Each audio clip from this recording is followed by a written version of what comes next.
All right. So does everybody have the text? Boy, Yes, sir. Rabbi, that was really good of you to send us in advance because we could chew on it. And Yeah. what happens, you don't know this, but what happens when you share the screen and put something up, I can't read it. It's too small.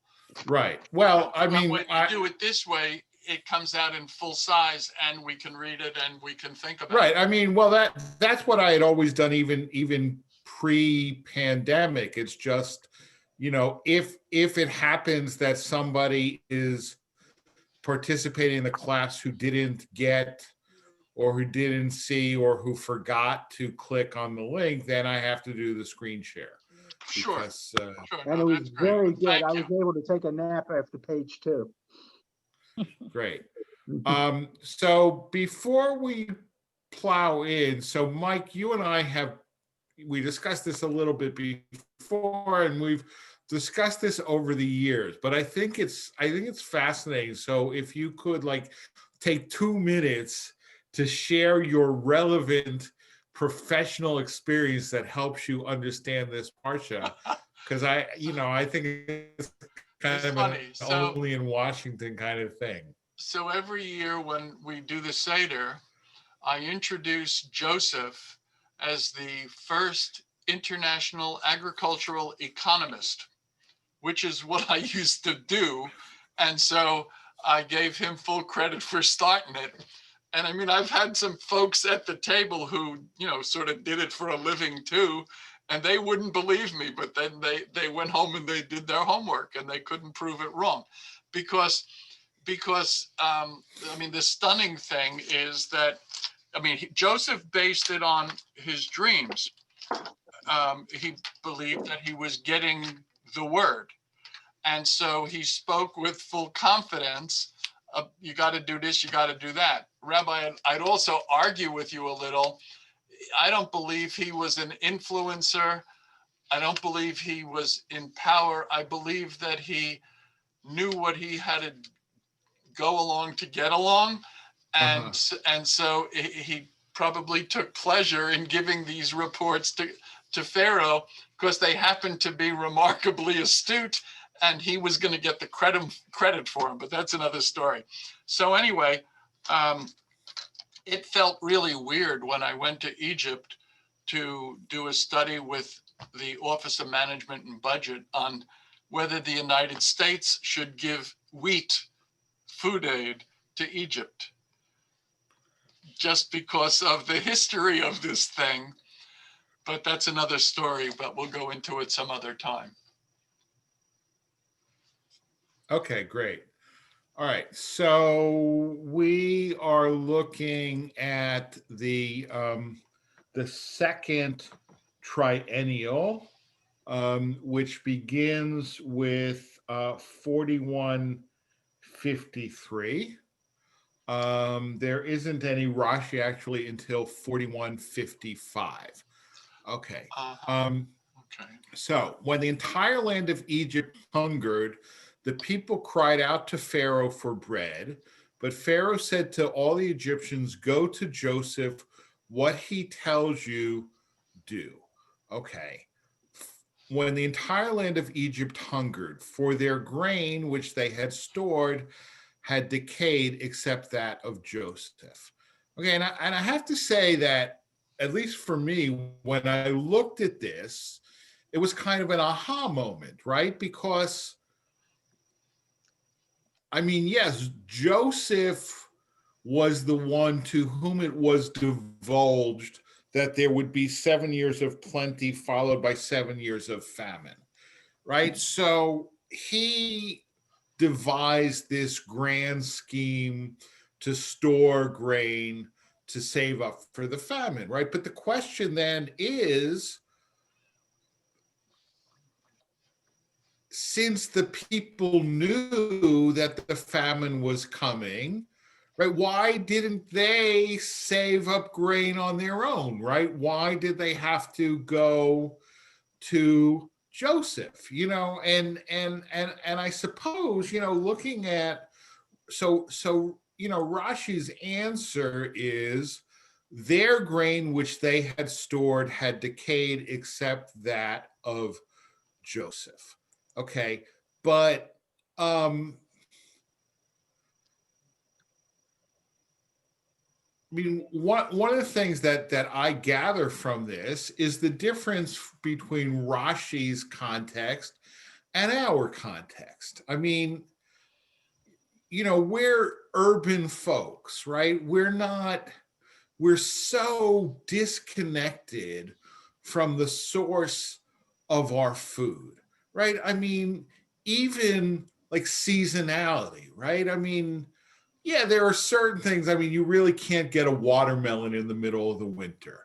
Although I suppose if you looked hard enough, you probably could, because I'm sure they're growing them in greenhouses, in Mexico or wherever. But basically, watermelon, sweet corn, et cetera, these are seasonal foods. But for the most part, we get apples year round, we get strawberries year round. I mean, seasonality isn't something we think about, let alone, save up food because there might be a famine. If our food, if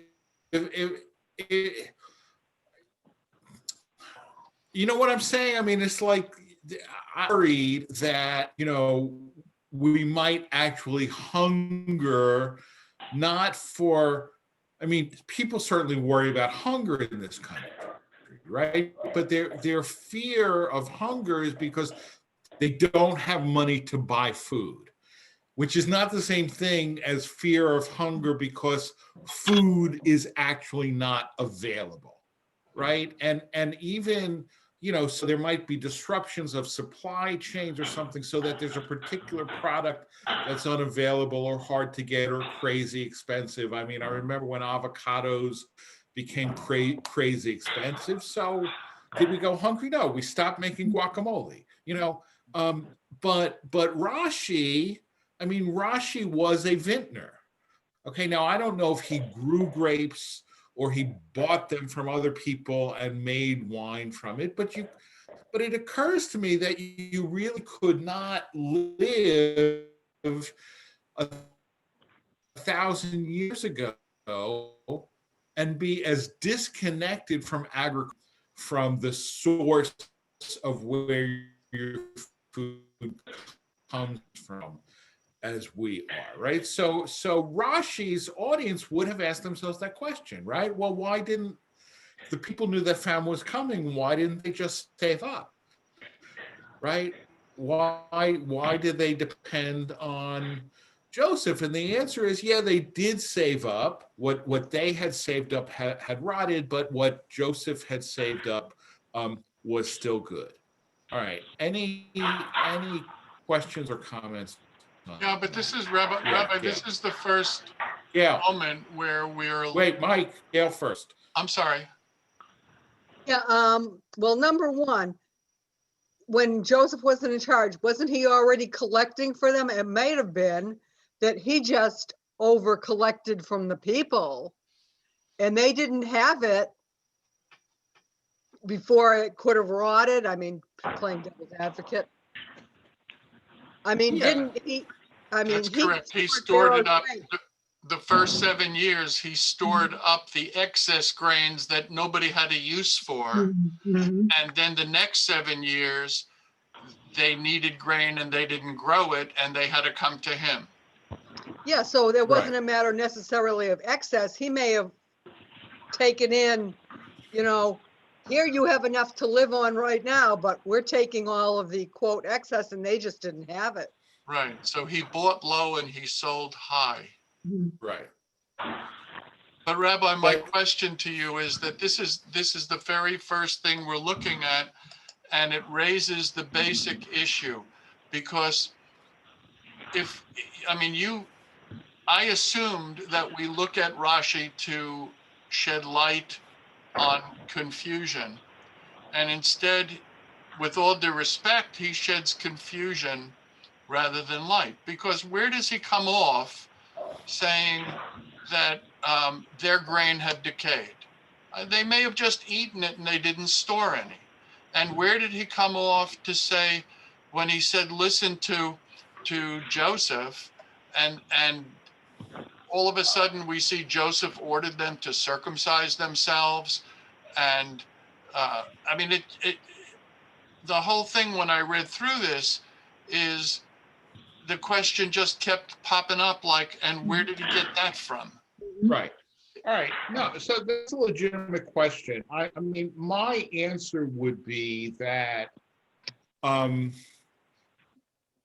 I don't study Rashi in the hopes that Rashi will help me understand the text better. I study Rashi in the hope that I will understand Rashi better.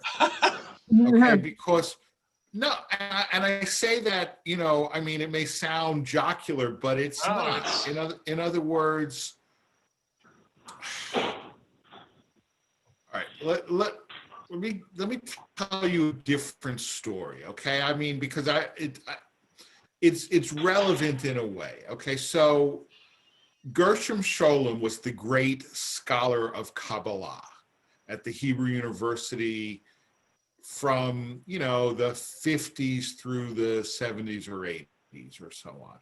Okay, and the urban legend is that he came to give a lecture at JTS, and he was introduced by Shaul Lieberman, who was the great Talmudist, a Litvak, a rationalist, et cetera, et cetera. Okay, and Lieberman is reputed to have said, Kabbalah, as we all know, is nonsense. The history of nonsense is scholarship, right? And so that, and I'm certainly not saying that the Torah is nonsense, and I'm not saying that Rashi is nonsense, right? But the history of interpretation is important for us to know as Jews who situate ourselves in the chain of tradition, right? We can agree with it or disagree with it, right? But I think you are only entitled to have the chutzpah to disagree with it once you understand it. Right. So, and by the way, I mean, this is not radical. I mean, the first thing that kids learn when they study Rashi, okay, and I mean, when we lived in Baltimore, Kelly taught third grade in a day school, and they were learning Rashi already, okay, and the first question you ask is, Ma kasher l'Rashi, right? What's the difficulty that Rashi's trying to solve? Okay, and if all Rashi was doing was making the text more understandable, you would not have to ask yourself Ma kasher l'Rashi. It would be self-evident. It would be self-evident, right? Now that's question, where does Rashi get this from? Rashi Rashi knew everything, right? I mean, he knew the whole, I don't mean, you know what I mean? He knew the tradition.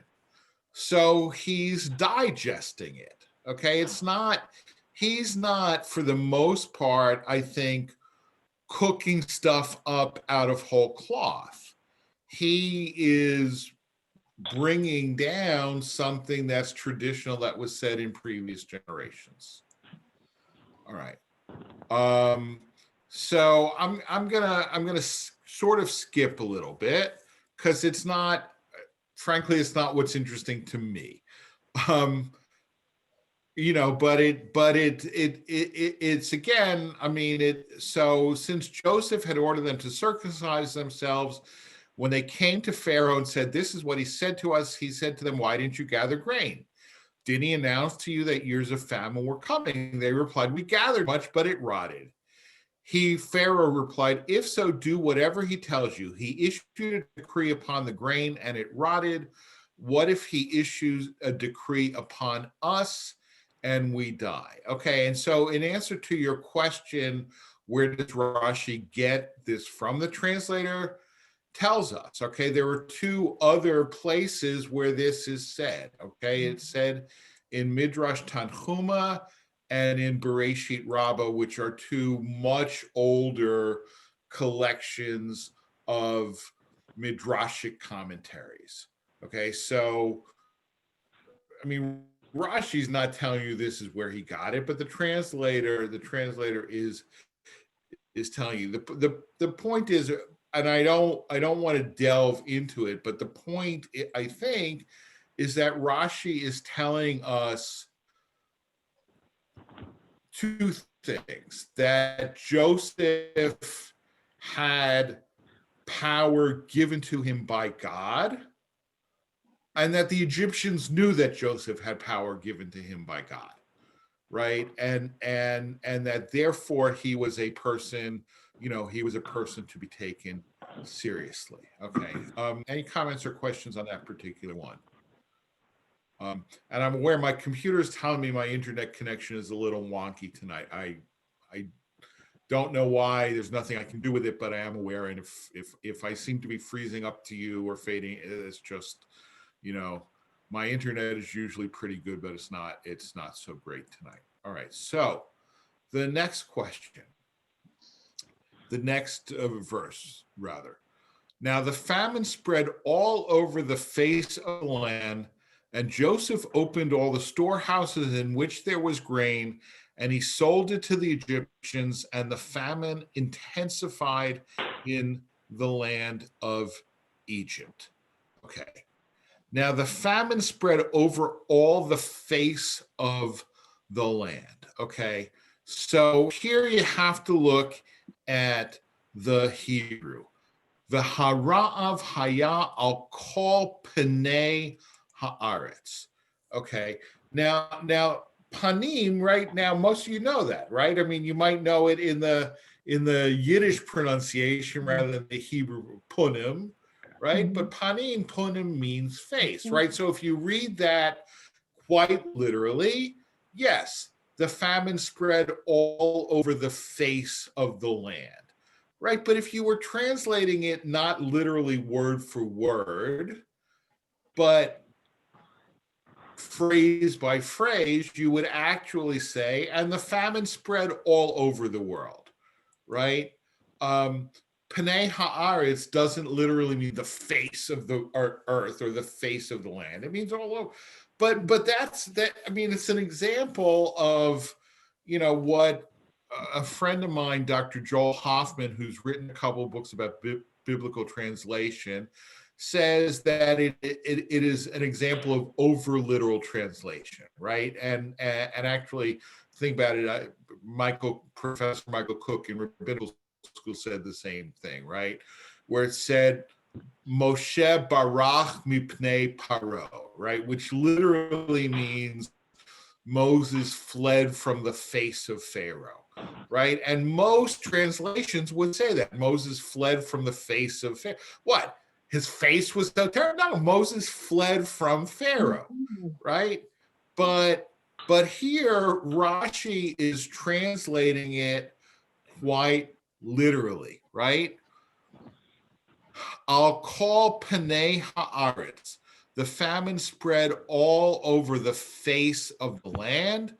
Mihem Pnei Haaretz, who are the faces of the land? Elu Ha'ashirim, the rich people. Right? I mean, to me, this quote is fascinating, right? Because it means that the world was not different 1,000 years ago than it is today. And according to Rashi, it wasn't any difference 2,000 years before him than it is today. In other words, when does a problem become a problem that is worthy of governmental attention? Right. When it my affects ox the is rich bored. people. Right.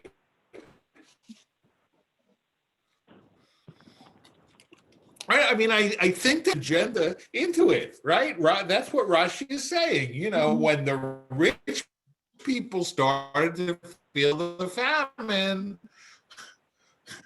Pharaoh took notice, right? It started to matter to him. Okay. And he sold it to the Egyptians. Again, I don't, as I told you in my email, right? I mean, there's so much material on this. I copied and pasted probably less than half of what there was, aware that we wouldn't have time to look at all. But now you have it, you can, look at it at your leisure, right? But here, he's so in the next paragraph, and he sold it to the Egyptians, right? What he's looking at the word shever, and he's aware that sometimes it means to lend, and sometimes it means, sometimes it means to sell, and sometimes it means to buy, right? You have the same word meaning two things, what the meaning is, right? And we have the same thing in English. I mean, I'm thinking, if I'm thinking off the top of my head, the word lease, right? I leased a house, right? Does that mean I own a house and I'm letting somebody else use it in return for a monthly fee? Right? Or does it mean somebody else owns the house and he's letting me use it in return for a monthly, right? The word lease can go in both. Okay, I think I have lost pretty much everybody.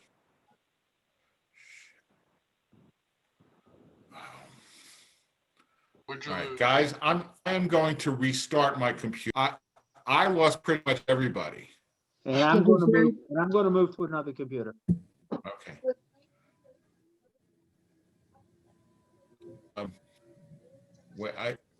Would everybody wave their hands so I can tell that you hear me? Okay. All right. So we'll stick with it for now. So this is purely a grammatical point that Rashi's reading. Okay, now let's look at 44, chapter 44.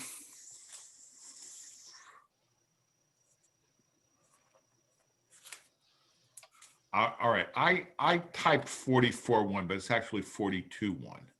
Okay, Jacob saw that there was grain being sold in Egypt. So Jacob said to his sons, "Why do you appear satiated?" Okay, so again, this word lishbor shever, right? The Hebrew word again appears here, and it means neither buy or sell. It means the grain itself. Vayar Yaakov ki yeshever b'Mitzrayim, vayomer Yaakov levanav lama titra'u.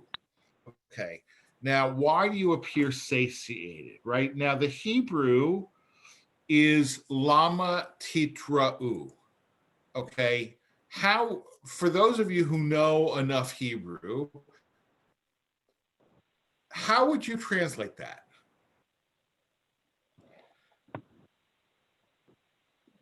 Okay, that the shoresh ra'ah means to see or to look, and it's reflexive, right? So lama titra'u, I mean, the Eitz Chaim, which is based on the JPS Chumash, says, why do you keep looking at one another?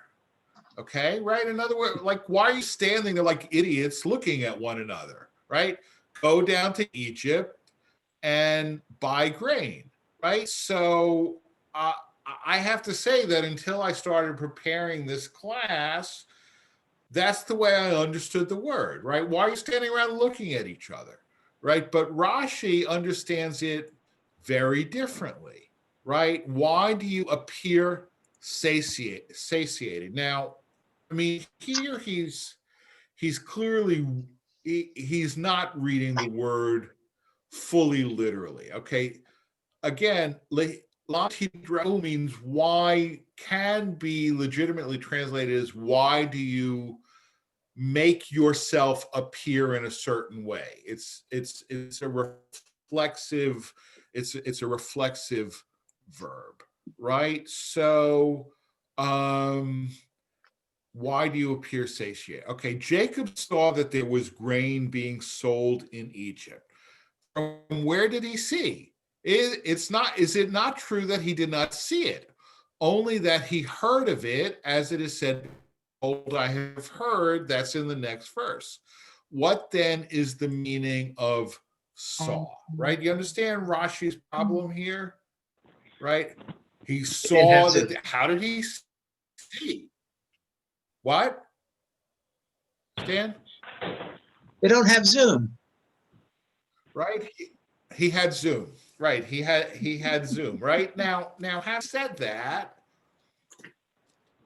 I mean, I would say the following, that sometimes we can be overly literal in our use of language. I mean, I know that this is a problem that afflicts me. When I lived in Connecticut, there was a woman active in a Jewish community who was blind. And I remember once having a conversation with her where she kept saying, "Oh, I see. Oh, I see. Oh, I see." And it was all I could do to prevent myself from saying to her, "Sue, no, actually you don't." Right? Which would have been a bad thing to say, right? But I understood from even blind people will say, "I see." I mean, "Oh yeah, now I get it. Oh yeah, now I understand." Right? So, it's not necessary to understand the word see literally, right? But according to Rashi, no, he actually saw. He saw with the divine mirror that he still had hope in Egypt, but it was not a real prophecy to explicitly inform him that this was Joseph, right? In other words, he had, I don't know, he had grade B prophecy, right? He had enough prophecy that he could sort of see that there was grain in Egypt, but not enough prophecy that he could see that it was Joseph who was in charge, right? Because what you're doing is you're solving a problem and creating a new one, right? If you say, well, no, he's got nevuah, he's got prophecy. If he's got prophecy, then right. I mean, this is a real problem. I mean, one of the funniest things that I ever saw was a cartoon, but it was a cartoon sort of portraying an argument between like a very, very frum yeshiva bucher and somebody who was more of a rationalist. Okay, because there is a rabbinic teaching. Now, it's not like mandatory that you believe this, right? But there is a rabbinic teaching that the patriarchs knew the entire Torah, right? That the patriarchs knew the entire Torah. And this rationalist is saying, right, it gets you into like the prime directive, right, of Star Trek and all of these science fictions, like how can you change, how can you go into the future without so on and so forth, right? But that's the question, right? In other words, if the patriarchs knew the whole Torah, right, then why did Jacob send Joseph out to look for his brothers, right? He looks in the Torah, he says, wait a second, if I send Jacob out If I send Joseph out to look for his other brothers are going to kidnap him and sell him into slavery in Egypt. Better I shouldn't send him, right? So, so it's the same thing here, right? If you say, well, he had prophecy and that's how he knew, then why didn't he know it was Joseph, right? So this is a way of solving it. He's like sort of grade B prophecy, right? Or he's got like instead of the name brand prophecy, he's got like the knockoff prophecy that you get really cheaply on Amazon, right? Why do you appear satiated? Why do you show yourself before the sons of Ishmael and the sons of Esau as if you are satiated? For at that time they still had grain. Okay. From others, I had heard that it is an expression of emaciation. Why should you become emaciated because of the famine? Right. Right. So it could be one or the other, right? Either they're trying to appear as if everything is fine, right? They don't want the other nations who are their cousins, but eventually are going to become our enemies, right? They don't want to appear impoverished, so they don't do anything. Or the opposite is they appear very, very impoverished. But the point is, right, Jacob is chiding them for their inaction and saying, go down to Egypt. Okay. He said, behold, I have heard that there is grain being sold in Egypt. Go down there and buy us some from there so that we will live and not die. Redu Shama. Okay, go down. Velo Amar Lehu. He didn't say Lehu. This is an allusion to the 210 years that they would be enslaved in Egypt according to the gematria of Redu. Okay, now I think that this is completely unnecessary, right? Because I mean, what's the question that Rashi is asking? Why does he say go down to Egypt instead of just go to Egypt, right? Well, I don't think that's a real problem, frankly. I mean, there's many other places where it says go down to Egypt. Right, and we even have this spiritual go down Moses, and there is this sense that, I mean, what is Yerida, right? In contemporary Israeli parlance, right? Yerida means what? When you leave Israel, right? If you leave Israel, you're red. You have gone down, right? Because it is higher, spiritually higher to live in Israel than elsewhere, right? So here, I think Rashi is solving a problem that doesn't actually exist, but he says it's gematria, that the gematria of Redu is 210. And Mike sent me an email earlier today saying, what is this 210? I thought that it was 400. I have no answer for that. Biblical chronology is difficult. Okay. And there's this,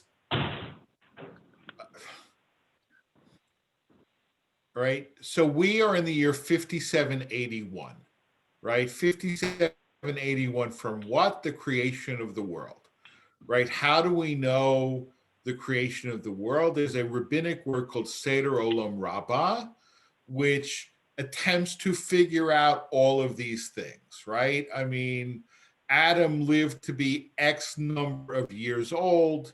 He had Cain when he was X number of year old. Cain lived it, right? And you figure out all the chronology, and that's how you get to where it is, right? But there are arguments within rabbinic literature about that, and there's even, I mean, one of the favorite ones is that, so Ezekiel has the vision of the dry bones, right? We know that.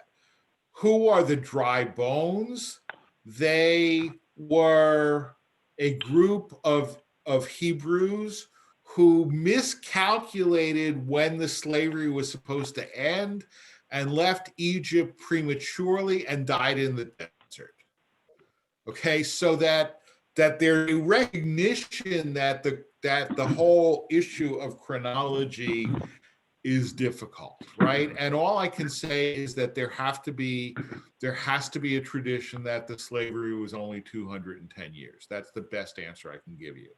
But even so, if anybody knows more than that, because I know some of you have taken, studied this kind of stuff besides with me. So I don't know, Marcia, Barnaby in particular, if you know anything more on this particular issue, I'd be happy to hear you chime in. No.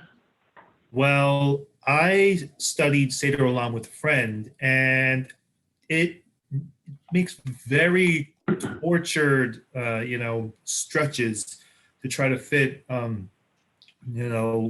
chronology of, from creation to the destruction of the first temple. Pregnancies last 7 months. People start having kids at 10. I mean, to be honest, it's best not to think about certain things. But those of if you're interested in reading something like Seder Olam, they realized that some things didn't quite match up. But so they offered explanations for why they didn't match up. Right. All right. So basically, you're validating what I just said about the difficulty of rabbinic chronology. Okay. So next verse. V'yirdu achei Yosef asara lishbor bar mimitzrayim. Joseph's 10 brothers went down to buy grain from Egypt. Okay, so Joseph's brothers went down. Velo katav b'nei Yaakov. Right? What's Rashi? And it right?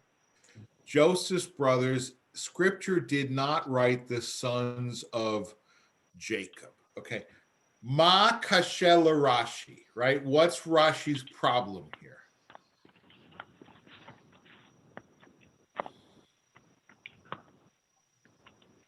Where do they get 10?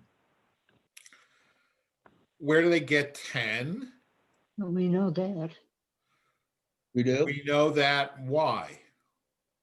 Benjamin's too young. What? Benjamin was too young.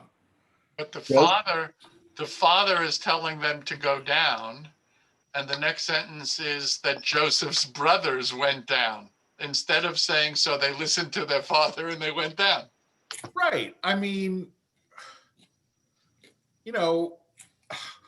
where does Joseph come into this all of a sudden? Exactly. Right? They're not there. It doesn't follow. It doesn't follow at all. Right? Now,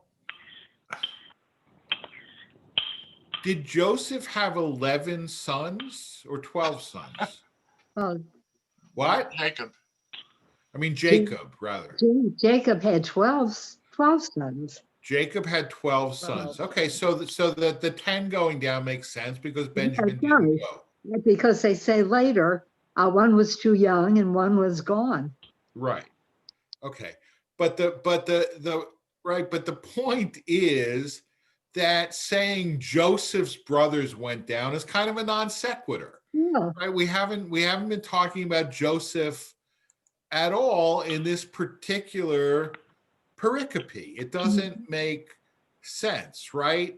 But why are they all of a sudden, instead of being called the sons of Jacob, the brothers of Joseph, This teaches that they regretted selling him and decided to behave toward him in a brotherly manner and to ransom him for whatever amount of money would be demanded of them. Okay. In other words, right, they know that Joseph has been sold down to Egypt, right?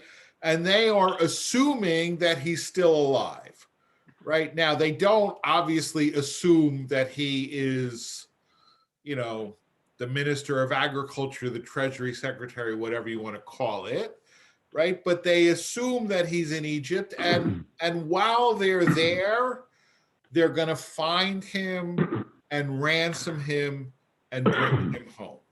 Okay. Now, where does Rashi get this? He gets this from Bereshit Rabbah and from Tanhuma. Okay. Yeah, you can buy it or not buy it. Well, what is that? What does Rabbah say? I mean, is that idea in there? Yeah. Yeah. I mean, I didn't, to be honest, I did not go and, check all of the references. But if the translator says this is where Rashi got it, then yeah, that's reasonable. Yeah, then I assume. Because on its face, it looks like he got it out of whole cloth. Right, but Rashi never, I don't want to say never, but Rashi rarely gets things out of whole cloth, okay? He is digesting material that is many centuries before him. Okay. Now, 10. Why is this written? Right? But Joseph's brother Benjamin did not, but Jacob did not send, right? In other words, right? In other words, why is the Torah here reminding us that it's the 10 brothers of Joseph, right? We know that. Jacob. The 10 brothers of Joseph, right. Sons of Jacob, brothers of Joseph, right? We know that. We know that because we know that Joseph isn't going with them because he's already there. And Benjamin isn't going with them because Jacob won't let him go, right? I mean, the idea that he is too young is a little bit interesting because, I mean, in a Rashi that I didn't bring, I think it may even be in the next, no, it's not in this part.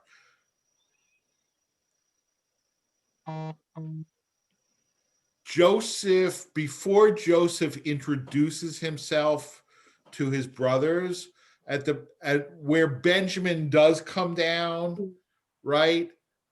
Benjamin already has 10 sons, right? So if Benjamin already has 10 sons, it is hard to maintain that he is of such tender age that he could not be allowed to make this trip, right? It's just Jacob didn't want him to go, right? Jacob didn't want him to go because Rachel was his favored wife and he already lost Joseph and he doesn't want to lose Benjamin also, right? I mean, Jacob clearly did not value all of his sons equally, all right? I mean, that's just simply, an obvious fact, okay? But why is it called 10? Concerning brotherhood, they were divided into 10, for neither the love they all had for Joseph nor the hate they all had for him was equal. But as concerning buying grain, they were all of one accord. In other words, they were 10. They were not one group of 10 people, right? They were 10 people with different attitudes. I mean, just reminds me of when we lived in Baltimore, we went late Saturday night to get a bite to eat at a diner, and there was a table of like 12 teenagers, and on the menu it said, all groups larger than 8 or something like that will be charged an automatic 15% gratuity. And when the check came, they got very belligerent. They did not feel that they had to pay the automatic gratuity because they were not a group of 12. They were 12 groups of 1. And it got to the point where it got violent and the police came. But Oh, gee. yeah. So that's what Rashi is saying, is that they had, they had a specific goal. They were united in that specific goal, that is to buy grain. But in terms of how they felt about Joseph, they were not united. Okay. All right. So here, like I said, so it's not that Benjamin was too young to go, right? I mean, he had already 10 kids, right? So, but Joseph's brother Benjamin, Jacob, did not send with his brothers because he said, lest misfortune befall him. Okay, lest misfortune befall him, right? I mean, again, ma kashel Rashi. What's Rashi's problem? Misfortune could call it anywhere. Right. Most accidents happen at home. Right. I mean, conversely, when you read that, most automobile accidents happen within 5 miles of home, some people say, so always make sure you drive more than 5 miles, right? That doesn't work. I mean, most accidents take place within 5 miles of home because most driving is within 5 miles of home or whatever, right? But, staying home is not exactly safe either, right? At home could not misfortune befall him. Rabbi Eliezer ben Yaakov said, from here we learn that Satan accuses a person at the time of danger, right? In other words, misfortune befalls you when Satan, who is not like, the Satan of Christian mythology, but he's God's prosecutor, right? But that happens more when you're a time of danger. In other words, they recognize travel is dangerous, right? Travel is dangerous. And we know that, I mean, it's less so now, right? But we still have Tfilat Haderech, right? The traveler's prayer, right? And we have, Birkat HaGomel, right? You bend, right? Birkat HaGomel is, you come up for an aliyah when we have them once again, right? When do you bench Gomel? Right? Either when you have recovered from severe illness or survived danger, right? So now, I mean, I don't have to get into it, but this is a halachic question. I mean, black letter halacha says if you've crossed the ocean, you bench Gomel, right? Now, does that still apply today, right? Personally, I don't think it necessarily does. I mean, flying overseas on a plane is not any more dangerous than getting in your car and driving to Rockville. It's just not, right? But that idea that you have to bench Gomel after you've crossed the ocean is from a time when crossing the ocean was really, really dangerous. Right. And there are all kinds of leniencies, halachic leniencies that apply for people who are traveling in terms of Shabbat, in terms of kashrut, Pesach Sheni, for people who are traveling. Right. So there's a recognition that traveling is inherently dangerous, but that was true in biblical times. It was true in Rashi's time. It's certainly less true now. Okay. When nowadays, when somebody wants to bench Gomel, it's completely a self-defense deciding thing, or does the person come to you and say, does this qualify? And if somebody came to you, would you say it's completely up to you? Yes. In other words, look, sometimes people will send me an email before Shabbos saying, Rabbi, I need to bench Gomel. Please make sure I get an aliyah. Right? Sometimes people will either send me an email or call me saying, such and such a thing happened. Should I bench Gomel? Right? And I mean, the problem is, right? I mean, we have this idea of bracha levatala, right? Of saying a blessing in vain, right? Like, I mean, the classic example I give is you don't say hamotzi and then not eat bread, right? I mean, you do if you're teaching your second graders how to say hamotzi, that's a different story, right? But generally, you don't say hamotzi and then not eat, right? Why? Because thou shalt not take the name of the Lord thy God in vain, right? And since the blessing for Birkat HaGomel is Shem u'Malchut, right? Baruch atah Hashem Elokeinu melech haolam. Therefore, if you shouldn't bench Gomel, you shouldn't bench Gomel, right? So, I mean, I guess if you're halachic enough to ask the question, you're probably halachic enough to abide by the answer that I give you.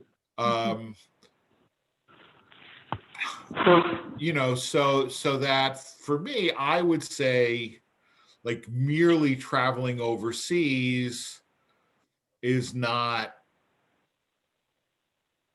would you bench Gomel? Now, the last time I was in Israel, when I came back, I did bench Gomel. Now, I was in Israel during a war. I mean, I spent the night in a bomb shelter. Okay, so I think I'm not necessarily saying you bench Gomel because of the plane flight. I benched Gomel because of the war. So that's a different issue. Gail, yeah. So, I mean, nowadays, one could allege, since you don't know who you're going to see in the supermarket, would that be, that's kind of stretching it, but. Well, it's stretching it. I mean, look, we don't have aliyahs, so we're not benching Gomel. Right? Yeah, but when we finally get back together, should we all, I think that is a legitimate question. I don't have the answer for it. I mean, I don't have the answer for it. I guarantee you that somebody in the Middle Ages answered a similar question, right? I survived the Black Death. Do I have to bench Gomel? No. Right? I mean, I'm sure that analogous questions have been answered before. I don't know what the answer is, but it's an interesting question. It is actually an interesting question, right? When the pandemic is over, should whoever is still alive, I mean, certainly I would say the following. If you got COVID and recovered, for sure you bench Gomel, right? If you just lived through this period and didn't actually get COVID, should you bench Gomel? I don't know. I don't know. When did that Gomel start? I mean, the first plague was the 10th plague, and the Jews sat in their house and they did the Seder as the angel of death passed by. Right. And there's no record that the next morning everybody benched Gomel, but it may not have existed at the time. Well, as a matter of historical fact, for sure it did not exist. If you ask the Gemara, it probably did exist, right? I mean, But if you go at Judaism was plopped down wholesale from the heavens and has never changed, right? Then presumably the Hebrews in Egypt davened 3 times a day, lane from the Torah, put on tefillin, et cetera, and probably spoke Yiddish. But I mean, I don't know enough about the history of the literature to answer that question. When did Birkat HaGomel come in? I mean, I would say that, I mean, here, what I do know is that at a certain point, relatively early, like around the canonization of the Mishnah, which is 200 CE, if not earlier, it became forbidden to invent new brachot. Okay, meaning specifically that formula, Baruch Atah Hashem Elok. You cannot invent new brachot. Okay, so which is one of the reasons why, like, I remember at the beginning of the pandemic, somebody came up with a blessing for putting on a mask, right? I mean, it's a beautiful thought. It's a beautiful thought, and certainly, we should consider wearing a mask in public to be our religious duty, but you can't invent new brachot. I mean, I'm enough of a traditionalist, especially when it comes to liturgy, that it just gets my back up. Okay, so therefore, I would say Birkat HaGomel has to be at least 1,800 years old. Okay, is it older than that? I don't really know. All right, I do want to get to the next Rashi because it's interesting. Okay, so they come before Joseph, and he recognized them, but they did not recognize him. How come?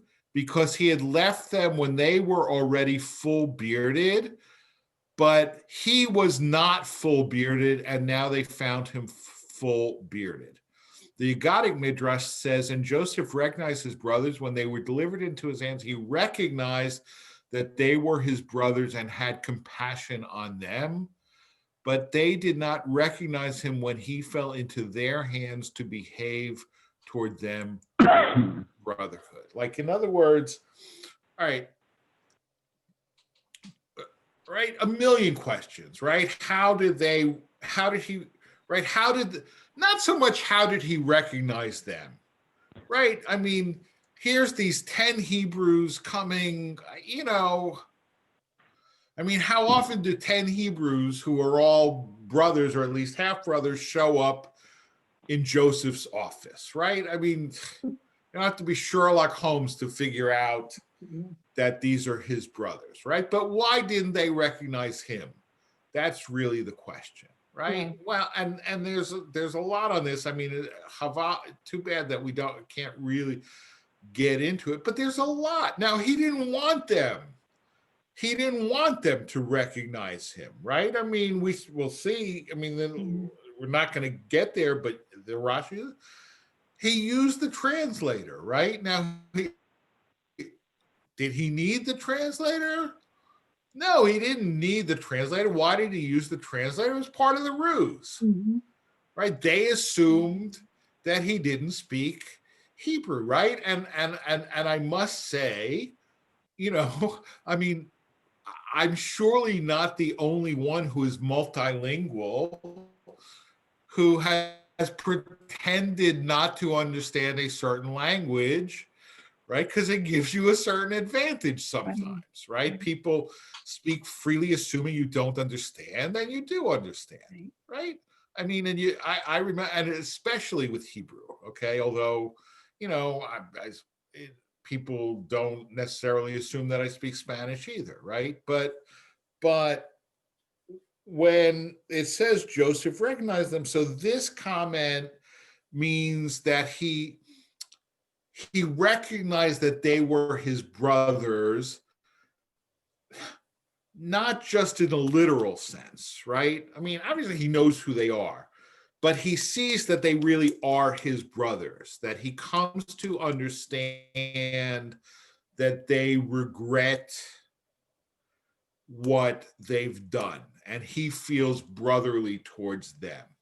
Okay, now to a certain extent, look, I mean, Joseph's treatment of his brothers is very problematic, right? I mean, it's kind of like a cat playing with a mouse before the mouse dies, right? There's clearly, I think, an element of cruelty here. Now that the Midrash says, and even the Bible itself to some extent, at least you can read it that way, that the purpose of this was to extract from them the teshuvah, so that they would do teshuvah, so that they would say, all these terrible things are happening to us because of what we did to Joseph.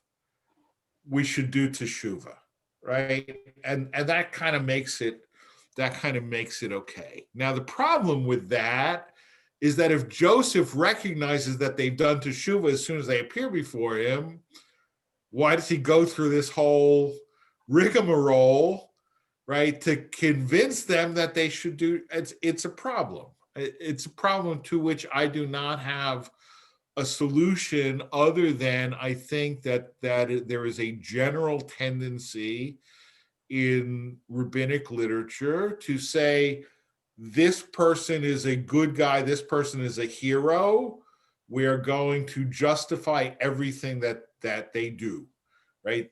This person is a wicked person, this person is a Russia, we're going to portray everything that they do in the worst possible light, okay? Which, I mean, again, it's part of the tradition, and therefore, and we stand in that tradition, therefore we have an obligation to understand it. Understanding it, I dissent from it, frankly. And I think that, in fact, to a certain extent, by taking things that are written in many different hues and making them all black and white, to me, it weakens actually the power of the text. But that's my perspective. All right, any questions or comments before we wrap up? All right, but this is tough stuff. So thank you for joining me on this journey. Happy last day of Hanukkah, and Shabbat Shalom as well. Shabbat Shalom. Good night. Good night. Everybody. Good night. All right. I know. Night. Night.